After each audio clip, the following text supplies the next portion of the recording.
आवाज आ रही है मेरी सबको? यस मिस आ रही है। ठीक है। अच्छा, मुझे ये बताएं कि क्लास थोड़ी एक्सटेंड हो सकती है, आप लोगों को कोई इशू तो नहीं है? No miss. मैं इसलिए चाह रही हूँ कि मैं टॉपिक शुरू करूँ तो फिर इसको कंप्लीट करें ना हम, वरना फिर बीच में से समझ में नहीं आता, एक हफ्ते का गैप आ जाता है और आप लोग सब भूल जाते हैं बीच में। नहीं ठीक है मिस, थोड़ा सा टाइम ले लें आप। ठीक है, तो चलो हम लोग स्टार्ट कर रहे हैं। अब हमने समझ लिया कि सर्च इंजन कैसे काम करते हैं, हमने ये समझ लिया कि जनरेटिव इंजन कैसे काम करते हैं, रेग मॉडल्स क्या होते हैं, एलएलएम मॉडल्स क्या होते हैं, और हम कीवर्ड्स को भी अब समझ चुके हैं। तो अब हमें क्या करना है, अब हमें अपना कंटेंट बनाना है, और उस कंटेंट बनाने के लिए हमें अपने प्रोडक्ट के अकॉर्डिंगली कुछ रिसर्च करनी है। ठीक है। तो सबसे पहले आप लोगों को मैंने कहा था कि सब सोच लेंगे कि हमारा ये प्रोडक्ट है और उसी को लेके हम पूरा काम करेंगे। आपको पता होना चाहिए कि आपके प्रोडक्ट का नाम क्या है, आपके बिजनेस का एक नाम होना चाहिए, आपका प्रोडक्ट किसके बारे में है, आपका प्रोडक्ट किन लोगों को आपने सेल करना है, मतलब जिन लोगों को आप सेल कर रहे हैं उनकी एज क्या है, वो किस एरिया में रहते हैं, उनकी एजुकेशन क्या है, और वो किस प्राइस लेवल तक, यानी कि उनकी इनकम क्लास क्या है, वो कितना प्राइस अफोर्ड कर सकते हैं किसी प्रोडक्ट का, और उनके बिहेवियर, उनके इंटरेस्ट कैसे हैं। ठीक है, यानी कि वो सोशल मीडिया कितना यूज करते हैं, कौन सा प्लेटफॉर्म यूज करते हैं, ये सारी चीजें आपको पता होनी चाहिए अपने प्रोडक्ट के बारे में, तो ही आप फर्दर काम कर सकते हैं। क्लियर है सबको यहाँ तक? Yes miss. ठीक है, तो ये वाली सारी चीजें हमें पता होंगी तो हम फर्दर फिर रिसर्च करना स्टार्ट करेंगे, क्योंकि अब हम मार्केट रिसर्च करेंगे। हमने सारी चीजें अपने माइंड में रख ली कि हमारा ये प्रोडक्ट है, ये सर्विस है, किसको सेल करना है और कहाँ सेल करना है। अच्छा, ये जो मैं मार्केटिंग रिसर्च आपको समझा रही हूँ, ये जेनेरिक भी होती है और इसको स्पेसिफिक डिजिटल मार्केटिंग के लिए भी यूज कर सकते हैं हम लोग। हम कुछ प्लेटफॉर्म्स देखेंगे जो डिजिटल मार्केटिंग के लिए होंगे, जेनेरिक के लिए नहीं होंगे, लेकिन इसी प्रोसेस को आप जेनेरिक के लिए भी यूज कर सकते हैं। ठीक है। सबसे पहले कॉमन सेंस। आपको सबसे पहले इंफॉर्मेशन मार्केट की कहाँ से मिलती है? कॉमन सेंस, क्योंकि हम भी तो इसी दुनिया में रहते हैं, इसी मार्केट के अंदर हम लोग रहते हैं। ठीक है। तो सबसे पहले तो हम अपने कॉमन सेंस से चीजें ऑब्जर्व कर रहे होते हैं कि ओके, अगर मेरा प्रोडक्ट एक फूड है तो फूड से रिलेटेड कौन सी चीजें ऐसी हैं, अगर मैं कराची में सेल कर रही हूँ तो कराची के अंदर ये फूड आइटम कितना चलता है, कितने लोग इसको खाते हैं, इसकी प्राइस रेंज क्या चल रही है आजकल, या इसके अंदर कोई खास किस्म का इंग्रेडिएंट यूज हो रहा है, जैसे कि आजकल हमारे पास पिज्जा और इन सब चीजों के अंदर एक नया सॉस, या फ्राइज के अंदर एक नया पिंक सॉस टाइप का कुछ इंट्रोड्यूस हुआ। तो ये कॉमन सेंस होता है कि हमें एटलीस्ट हमें ये पता होता है कि हमारा प्रोडक्ट या हमारे बिजनेस से रिलेटेड मार्केट में क्या चल रहा है। ठीक है। तो इतना तो हम सबको ही पता होता है। तो ये सबसे पहले आपका कॉमन सेंस होता है जो आपको मार्केट के बारे में बताता है, क्योंकि मार्केट जो है वो वही जगह है जहाँ हम सब रह रहे हैं, जिसको हम रोजाना एक्सपीरियंस करते हैं, यूटिलाइज करते हैं। अगेन, ऑब्जर्वेशन, कि हम कीपली अपनी एक नजर रखते हैं। अगर मेरा कोई फैशन ब्रांड है ना, तो मैंने उस अपने ही पेज से, उसी फैशन ब्रांड के पेज से सारे फैशन ब्रांड्स को फॉलो किया, सबकी अपडेट्स के ऊपर क्लिक किया हुआ है कि भाई मुझे अपडेट्स इनकी मिलती रहे। ठीक है, तो हम क्या करते हैं, हम कंटिन्यूअसली देखते रहते हैं हम लोगों को, वो लोग क्या कर रहे हैं, क्या नहीं कर रहे हैं।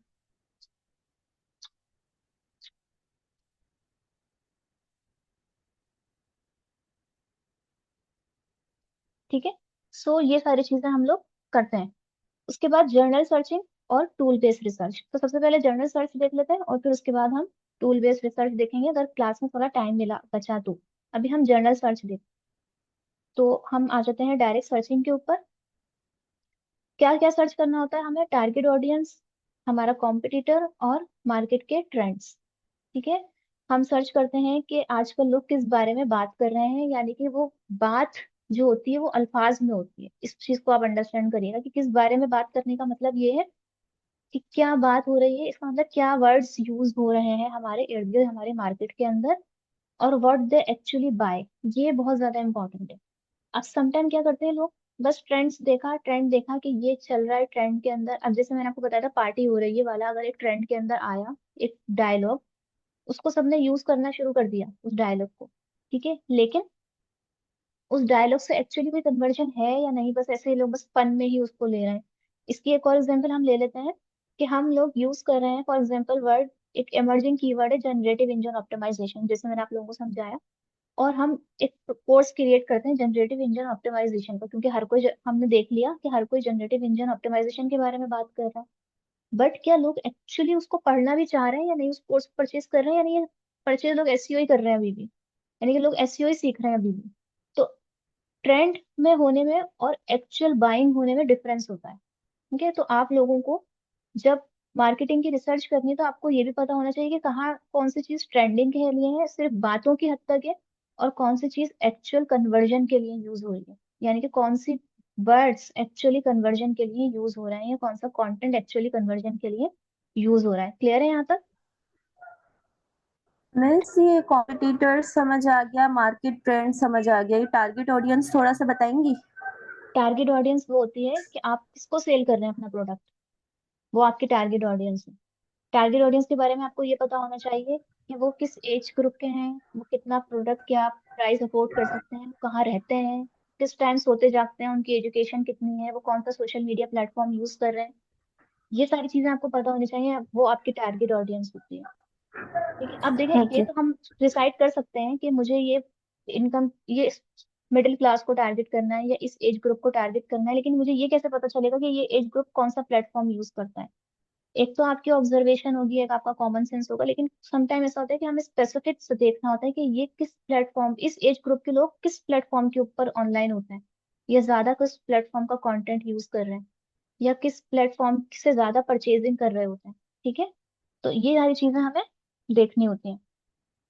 तो वहां हम समटाइम कुछ टूल्स यूज कर रहे होते हैं, समटाइम कुछ जनरल सर्चेज यूज कर रहे होते हैं। क्लियर? तो इन दोनों रिसर्च का, यस। इन दोनों सर्चेज का आपको डिफरेंस पता होना चाहिए, एक्चुअली ट्रेंडिंग और एक्चुअली बाइंग का डिफरेंस। ठीक है, अच्छा। तो टारगेट ऑडियंस अगेन वही आ गया, who what why and when. कौन लोग हैं, क्या परचेज करना चाह रहे हैं, या क्या करते हैं वो। ठीक है, क्यों परचेज करते हैं कोई भी चीज वो, और कब परचेज करते हैं। आपने देखा होगा, जैसे अगर आप lower middle middle middle class को या लोअर मिडिल क्लास को टारगेट कर रहे हैं, तो वो सेल्स के टाइम पर ये चीजें परचेज करते हैं। तो आपको पता होना चाहिए कि व्हेन, किस टाइम, किस सीजन में, किस स्पेसिफिक टाइम फ्रेम के अंदर वो लोग ज्यादा परचेजिंग कर रहे होते हैं। अगर आपका कोई ऐसा ब्रांड है, ऐसा प्रोडक्ट है, लाइक पार्टी वेयर है या लग्जरी ब्रांड है, तो आप लोगों को पता होना चाहिए कि जो मेरी टारगेट ऑडियंस है वो इस तरह का जो स्टफ है वो शादी के सीजन में, यानी कि दिसंबर नवंबर दिसंबर जनवरी फेब के अंदर ही ज्यादा परचेज करेगी। तो ये टाइमिंग्स भी बहुत मैटर करती है। ठीक है, और फिर वाई के, क्या वो लोग सस्ता चीज ढूंढ रहे होते हैं, या फिर वो चीज ढूंढ रहे हैं जिसकी क्वालिटी अच्छी देने की, मैं क्वांटिटी पे फोकस करूँ, मैं क्वालिटी पे फोकस करूँ, मैं किस चीज के ऊपर फोकस करूँ, मैं क्या वर्ड ऐसे लिखूं जो उनको अट्रैक्ट करें, मैं सेल का वर्ड लिखूंगी तो अट्रैक्ट करेगा, या हाई क्वालिटी वर्ड लिख के लिखूंगी तो अट्रैक्ट करेगा। क्यों परचेज करते हैं वो कोई चीज। ठीक है, क्या, ये तो आपको ऑब्वियसली पता हो कि अगर आप कोई प्रोडक्ट सेल कर रहे हैं तो उसके अंदर ऐसी कौन सी क्वालिटीज हैं जिसको देखकर लोग आपके पास आएंगे, और वो कौन लोग हैं। ठीक है, तो ये बेसिकली आपके टारगेट ऑडियंस होगी। ये आपको सारी चीजें पता होनी चाहिए। उसके बाद कॉम्पिटिटर एनालिसिस, यानी कि आपके कॉम्पिटिटर कौन है मार्केट के अंदर, वो क्या कर रहे हैं, और वो कैसे अपने सर्विसेज को प्रमोट कर रहे हैं। तो देखिए, कॉम्पिटिटर तो वो होता है, कॉम्पिटिटर आपके दो तरह के होते हैं। एक वो कॉम्पिटिटर होता है जो एग्जैक्ट वही प्रोडक्ट सेम ही क्वालिटीज के साथ, सेम ही प्राइस रेंज के अंदर, सेम ही मार्केट में, सेम ही लोगों को टारगेट कर रहा हो, वो आपका डायरेक्ट कॉम्पिटिटर होता है। मतलब ये तो बिल्कुल एग्जैक्ट हमारा वाला ही प्रोडक्ट सेल कर रहा है, हम उन्हीं लोगों को सेल कर रहा है, उसी मार्केट के अंदर सेल कर रहा है, तो ये होता है हमारा डायरेक्ट कॉम्पिटिटर। ठीक है, तो आपके पास कॉम्पिटिटर्स ना दो तरह के होते हैं, डायरेक्ट कॉम्पिटिटर और एक इनडायरेक्ट होता है। अच्छा, मुझे कोई डिफरेंस बता सकता है इसके अंदर?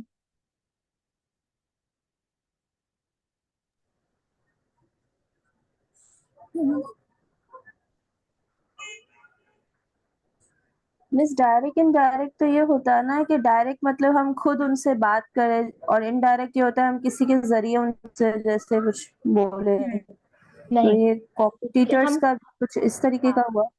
नहीं, वो तो आप कस्टमर की बात कर रहे हैं।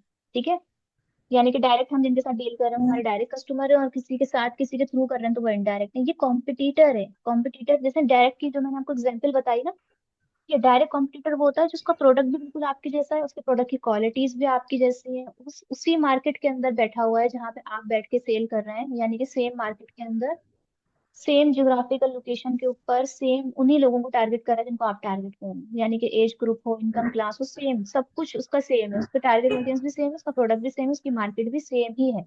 वो आपका डायरेक्ट कॉम्पिटिटर है। ठीक है, जी। इनडायरेक्ट कॉम्पिटिटर वो होता है, इसके लिए हम एक टर्म यूज करते हैं, शेयर ऑफ थ्रॉट।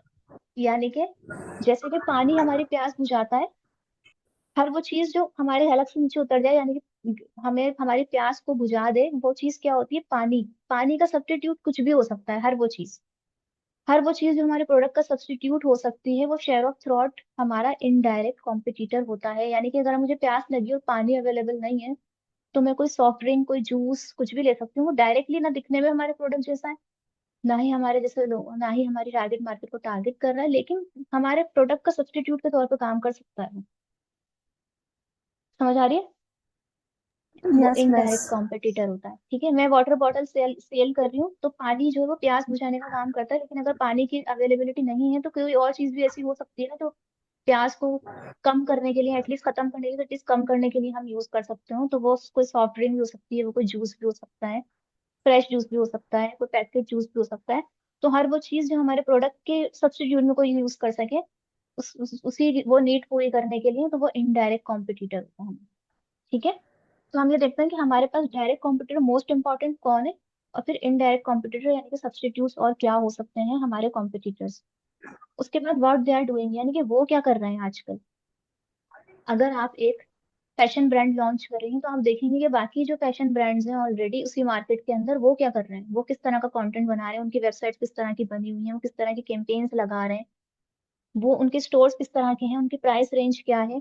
ये सारी चीजें हम देखकर ही अपनी चीजें सेट करते हैं, तो ही हम मार्केट में कॉम्पीट कर पाते हैं उनसे। अगर हमने बहुत हाई प्राइस रख ली है, कॉम्पिटिटर की प्राइस लो है, तो ऑब्वियसली हम कॉम्पीट नहीं कर सकेंगे। हम देखते हैं कि ऑलरेडी वो जो काम कर रहे हैं, उनका वो काम कर रहा है, यानी कि चल रहा है। अगर वो कोई कैंपेन लगा रहे हैं, उनके कैंपेन पे बहुत अच्छे रिजल्ट्स आ रहे हैं, तो हम लोग देखते हैं कि वो क्या कर रहे हैं एक्चुअली, तो हम उनसे सीखते भी हैं। ठीक है, अपने कॉम्पिटिटर हमारा सबसे बड़ा टीचर भी होता है, जो हमें सिखा रहा होता है, स्पेशली अगर वो मार्केट में बहुत सालों से बैठा हुआ है। उसके बाद how they promote their service again, कि वो कैसे अपने सर्विसेज को प्रमोट करते हैं। क्योंकि अगर वो 10 साल से या 50 साल से मार्केट के अंदर सर्व कर रहे हैं, तो उन्होंने कितना अपने कस्टमर्स को स्टडी किया होगा, और उसकी बेसिस के ऊपर वो अपनी कैंपेन्स बना रहे हैं, अपने प्रोडक्ट को प्रमोट कर रहे हैं, उनका प्रोडक्ट चल रहा है, वो 50 साल से सस्टेन कर रहे हैं मार्केट के अंदर, और हम बिल्कुल अभी न्यू आए हैं, तो हम उन्हीं से सीख रहे होते हैं, उन्हीं को देख रहे होते हैं, और समटाइम हम उन्हें फॉलो भी कर रहे होते हैं। ठीक है, तो या फिर हम काउंटर सर्विसेज दे रहे हैं, यानी कि अगर वो चीज कोई कोई एक स्पेसिफिक ऑफर दे रहे हैं, और हम देख रहे हैं कि इनके ऑफर के अंदर जो ये गैप है, ये चीज तो ये प्रोवाइड नहीं कर रहे, तो हम ये चीज प्रोवाइड कर देते हैं। तो समटाइम हम उनके गैप ढूंढ रहे होते हैं, समटाइम हम उनको फॉलो कर रहे होते हैं। ठीक है, तो आप ये भी देखते हैं। अब ये हम सारी चीजें कैसे देखेंगे, तो ये हम आगे देखेंगे कि हम कैसे कैसे ढूंढते हैं कहाँ से हमारे कॉम्पिटिटर्स को, और वो क्या कर रहे हैं, ये हम कैसे देख। अच्छा, इसके अंदर हमारे पास जो सबसे पहले एक टूल आता है, वो गूगल सर्च ट्रेंड है।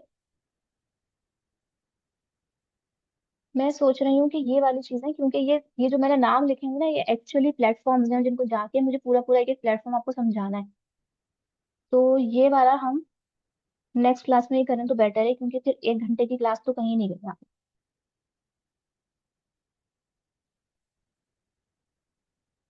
क्लास कहाँ है, आप लोग सब चले गए क्या क्लास से? 3 स्टूडेंट्स हैं अभी। No miss, no. अच्छा मिस यही चलिए, 3 स्टूडेंट्स हैं, इसका मतलब ये है कि देखें, अगर हम ये वाला काम हम नेक्स्ट क्लास में ही करेंगे, लेकिन मैं आप लोगों के लिए एक असाइनमेंट क्रिएट कर रही हूँ।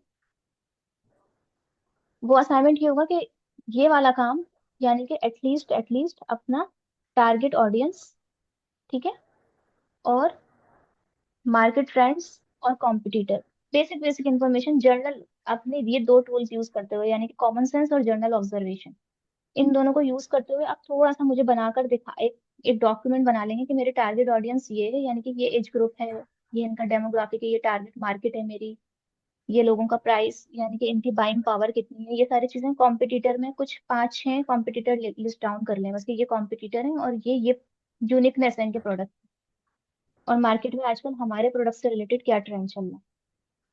एक जर्नल सा, एक 1 पेजर, एक रिसर्च बना लें आप, एक जर्नल ऑब्जर्वेशन की बेसिस के ऊपर बना लेंगे सब। मिस, ये कैसे बनानी है, जैसे थोड़ा सा गाइड करेंगी? अम, थोड़ा सा गाइड कर दो। देखिए, आप एक अपना प्रोडक्ट का नाम लिखेंगे, ठीक है, उसके बाद आप टारगेट ऑडियंस लिखेंगे कि आपके टारगेट ऑडियंस कौन है। अब उन लोगों की एज क्या है, मेल है, फीमेल है, उनकी इनकम क्लास क्या है, यानी कि मिडिल क्लास है या अपर मिडिल क्लास है, क्या है, किस एरिया में रहते हैं वो लोग, जोग्राफिकल एरिया लिखेंगे, उनकी ज्यादातर वो कौन से प्लेटफॉर्म्स सोशल मीडिया के यूज कर रहे होते हैं। ठीक है, ये सारी चीजें। उसके बाद और भी कोई ट्रेट आपको मिल जाए उनके, यानी कि वो ज्यादा एजुकेटेड हैं या अनएजुकेटेड हैं, शहर में रहते हैं, गांव में रहते हैं, किस तरह के लोग हैं, ठीक है, पॉलिटिशियन है या कोई जनरल पब्लिक है, किस तरह के लोग हैं, वो सारी चीजें आप एक टारगेट ऑडियंस के जितने भी ट्रेड्स हो सकते हैं ना आपके, वो आपके माइंड में आ रहे होंगे कि मैं अपना प्रोडक्ट इन लोगों को सेल करूंगी। वो सारा आप यहाँ पे लिख देंगे। उसके बाद आप देखेंगे जो प्रोडक्ट आप सेल कर रहे हैं ना, ऐसा ही प्रोडक्ट कौन कौन सेल कर रहा है सेम मार्केट के अंदर। तो आप लिस्ट डाउन कर लें 5 6 10 लोगों को, कि ये कंपनी भी यही सेल कर रही है, ये भी सेल कर रहे हैं, ये भी सेल कर रहे हैं। सेम कराची की मार्केट, अगर आप कराची टारगेट कर रहे हैं तो सेम कराची की मार्केट में, या आप कोई और कंट्री टारगेट करें तो उस कंट्री में और कौन कौन है जो ये सेम प्रोडक्ट सेल कर रहा है मेरा वाला। मार्केट ट्रेंड्स, अगर आपका कोई मेकअप ब्रांड है, कोई कॉस्मेटिक ब्रांड है, तो आपने देखा होगा कि आजकल कोई स्पेसिफिक टाइप का सिरम बहुत फेमस हो रहा है, कोई स्पेसिफिक टाइप की ग्लोव्स बहुत फेमस हो रही है, कोई स्पेसिफिक टाइप का प्रोडक्ट बहुत फेमस हो रहा है। तो मार्केट के अंदर ये ट्रेंड चल रहा है, या फिर इन्फ्लुएंसर मार्केटिंग का ट्रेंड चल रहा है। ये सारी चीजें आपने, जो ट्रेंड है ना आपके प्रोडक्ट या आपके बिजनेस से रिलेटेड जो लोग फॉलो कर रहे हैं, वो अगर है कोई, तो वो 2 3 आपने यहाँ पे मेंशन कर देने, बस एक पेज के डॉक्यूमेंट में। क्लियर? Okay miss. ठीक है। तो मैं एक असाइनमेंट क्रिएट कर रही हूँ और मैं क्लास भी एंड कर रही हूँ फिर यहीं पे। तो फिर इंशाल्लाह नेक्स्ट क्लास के अंदर हम सारे प्लेटफॉर्म्स एक्सप्लोर करेंगे और फिर सीखेंगे कि इन प्लेटफॉर्म्स के ऊपर एक्चुअल में काम कैसे होता है।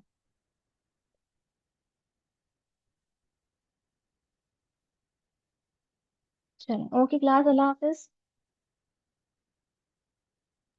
अल्लाह हाफिज।